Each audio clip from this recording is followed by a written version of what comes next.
क्या दबा दी? नौकरियां लोग नहीं देते हैं, हमें क्या दबा दी? नहीं, नौकरियों की बात नहीं, नौकरियां ये बोल रहे हैं कि आजकल हमें तो तो ख्वाजा लोगों ने सराफ दबा दिया है। नहीं, आजकल तो आप लोगों के एनआईसी कार्ड्स भी बन रहे हैं और आप लोगों को जॉब्स भी ऑफर की जा रही हैं। बिल्कुल। ये तो पहले का दौर था जब नहीं की जा रही थी। बात सुने, मुझे कौन रखेगा जो इस कंडीशन में?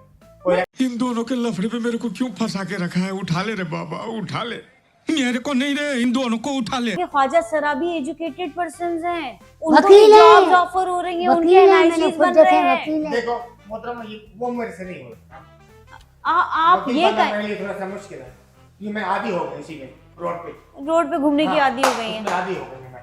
बस बाकी इनको ये है कि आज के बाद इसको काले चूहे को मना कि मेरे अड्डे पे ना आए। पहले ज्वाली बोल मेरे को। क्या बोलूं तेरे को, क्या बोलूं? एक तो हमारी रोजी तबाह कर दी, हमारी रोजी चुरंगियां तबाह कर दी।